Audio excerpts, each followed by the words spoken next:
Ethan here from Boxtree, where we're building Tablespace, the ultimate tabletop sandbox for mixed reality. All the footage you see here is recorded in-game on a headset.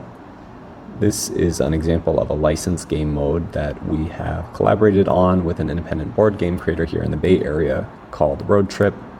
And something remarkable about it, as well as other things we'll be showing here, is it was built entirely visually using the Boxtree Builder, our visual game builder tool, which we just shipped and launched available for users to create their own custom games to play with friends in Tablespace.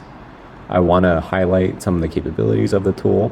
You just saw a generative chess experience where all of the 3D models were generated in one shot with text to 3D model tool.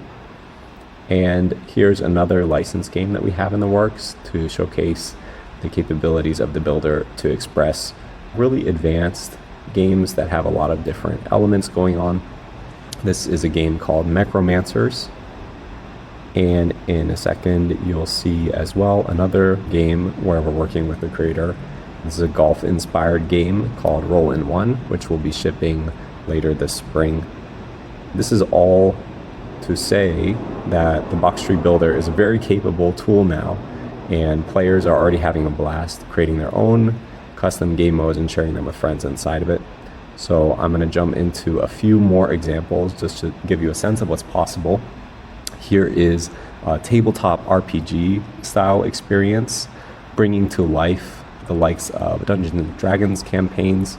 You can imagine sort of variety of experiences you can have, and all of these 3D models were generated entirely in the builder.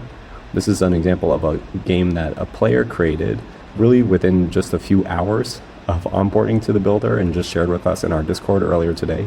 We're starting to see really inventive creations. We're also seeing a large and growing cohort of our players who are really obsessed with playing these trading card games inside of Tablespace.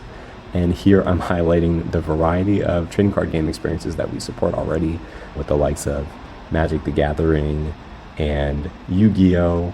And other trading card game classics. And at this point, we're turning our attention to curating our own in-house trading card game IP so we can start to sell booster packs as in-app purchases. So this is a little quick preview. It's called Spatial Creatures, and we plan to ship that later this year. We accelerate our monetization efforts and to try to build our own enduring in-house IP. And this is a preview of embodied agents in Tablespace. So this is a character called Hal. You can see they are very expressive. We have a really robust capture setup for doing animations with full hand and face driving animation rigs. And we imagine these embodied agents becoming really powerful as in-game tutors and multiplayer opponents to play against in these multiplayer tabletop experiences.